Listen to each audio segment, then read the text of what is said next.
He is the head football coach of the Girard Indians, and he immediately leads us off on the MP Vivo Heating and Air Conditioning Hotline. Coach Pearson, how are you today? And congratulations on the victory over Lakeview this past weekend.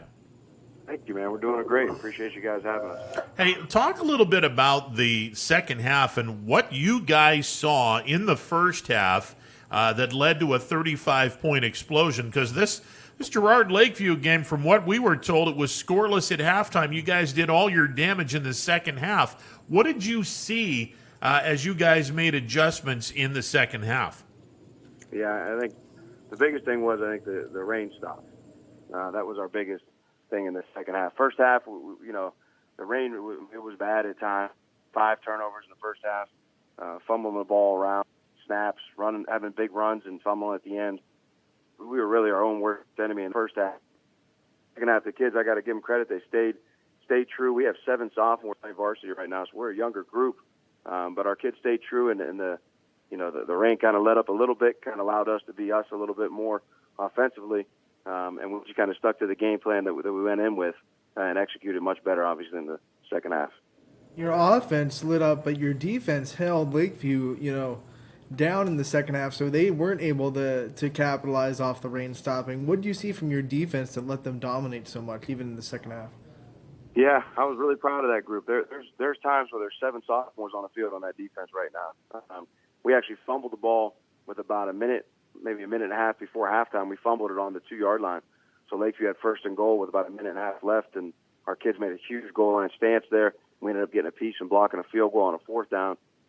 So proud of those guys. Just a lot of those guys getting their first Friday night taste, and they just played hard. They played chain gang defense, and ran to the ball, and just proud of the way that we started things off. This is the first time in about 3 years that you guys are starting to reload. I know 2 years ago you went to the state championship game with Mark Wade and that group. Last year you guys went into the state playoffs. Unfortunately, was eliminated in week number 1. Coach, it's not very often that we see a Girard team not a senior-laden or an upper-class-laden type of team, but I guess this would give you and your coaching staff more teachable moments than normal when you have juniors and seniors running the roost. Right. It was 3 years in a row. 2017, we went week 12. So for 3 years in a row, we played, when Mark Wade and them guys back their freshman year, 8 of them played as freshmen. And then the next year we had 12 of them play as sophomores and 5 freshmen behind them. So we've been, spoiled the last 3 years with a lot of guys. But I'll tell you what, we have a really, really strong senior group. There's 4 or 5 of them that have had a lot of experience last year. So we're leaning on those 4 kids to lead us. And our junior group isn't large, but we feel like we have 4 really, really good players in that junior group also. So, but the sophomores, like I said, there's 10 of them that are rolling with us right now. So definitely a year that can be a lot of teaching done, but we're looking for big things, though. We're trying to keep the tradition and keep the pace that we've kind of set the last 3 years. We're trying to stick with it. So we're getting these young guys to grow up quick, and hopefully we can keep going. All the uncertainty with the summer and the COVID-19, did that make you appreciate the run you guys had a couple years ago even more? The fact that we didn't know that we were even going to get on the field this year? Yeah, I think so. I think more so than that, we had a really good off-season going before we got shut down. And then, we were on Zoom 3 days a week with our kids. We were having meetings. We were doing leadership stuff. We set up like an Instagram page in the COVID quarantine where they were working out at home with buckets and sand and water and sending pictures and videos. And just we kept really close over that quarantine break. But I think it made us miss the kids and miss each other. My coaching staff are some of my best friends in the world. So it's just you miss the family and being a part of it. And I think we've done a great job all summer of really, taking advantage of the time we have together and being grateful. And it's definitely made you realize how special those relationships that you build are. Girard head football coach Pat Pearson joining us right off the bat on a Wednesday edition of Running Point. He joins us on the MP Vivo Heating and Air Conditioning Hotline. Coach, last year, Andrew Del Garbino came in as the replacement for Mark Wade, and He completed 61% of his passes, a little over 1,600 yards, 10 touchdowns. He comes into his senior year having lost 15 to 20 pounds. He's a lot thinner and a lot quicker. Is that by design to get him to be more quick or quicker in the backfield so he can avoid the rush and be a dual threat type of quarterback? Yeah, I'll tell you what. I mean, he's when it's all said and done. I mean, Drew's going to have his name up there. I think with some of the best we've had. I mean, he did a great job last year. It was the 10th best season in Girard history. But stepping in Mark Wade's shoes, he didn't get a lot of credit for that. I think I kind of put a little chip on his shoulder. I think he really worked hard getting his body into a place where he's never been. And I mean, Drew is our starting Mike linebacker too, so he doesn't come off the field, and it was like that last year too. So he's a heck of a leader. He's a smart kid. He's definitely increased his ability to make plays with his feet, and his arm strength has gotten much better too this year. So looking for big things out of him on both sides of the ball, and just a tremendous leader and a tremendous kid. Coach, I know I'm preaching to the choir when I say that the NE8 doesn't get any easier every week that you go out there. This week you have South Range coming into Girard. South Range with a win last week. What kind of things have you seen on tape, and what kind of things do you kind of expect from this matchup on Friday night? Yeah, I'll tell you what. I mean, they're a heck of a team and a heck of a program. They keep getting better and better. They're just growing out there, and what they did against Poland last week, it's scary. I mean, no one's done that against Poland for a long time. So, I mean, they're a really athletic group. They play like crazy. They're disciplined. They've got good skill players. Their line is tough. I mean, they're a complete team. We just do what we do. We focus on us, though. We worry about the things we can control. We worry about executing our plays, playing with our style and our momentum, and getting our kids to play, Girard football. And most times when we go out, win or lose, if we do what we do and we play Girard football, we're going to be proud of that outcome. And hopefully that'll be enough on a Friday night. Well, it's certainly going to be a barometer to where this team is in the next 3 weeks, and we've talked about it ad nauseum about the NE8 being a meat grinder. South Range at home, at Poland, Hubbard at home.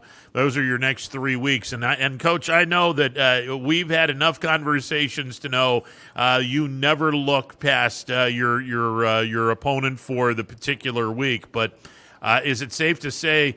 Those 3 weeks, get through those 3 weeks with a 2-1, 3-0 record. Girard's on their way to some pretty big things, because it just does not get much more difficult than the 3 games that you're going to be playing in the next 3 weeks. Yeah, I mean, the Northeast 8 is such an awesome conference. It really is. Every week in and out, you got great teams, great programs, great matchups.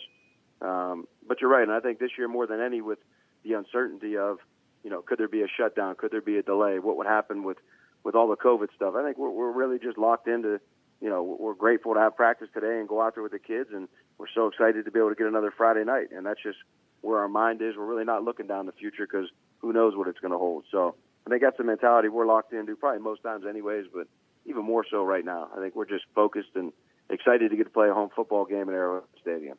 You spend so much time with these kids. What's the personality of Girard football? What kind of personality do these kids bring to the field every day? Yeah, I mean, these kids, especially this group right now, they kind of embody the Girard mentality. I mean, we've got some tough, hard-nosed, blue-collar kids that love playing the game. They love playing together. You know what I mean? And they love representing this community. I think we talk a lot about how, they're the pillars of the community. All these younger kids look up to them, and just a group. They like being together, they like working hard, and they like playing.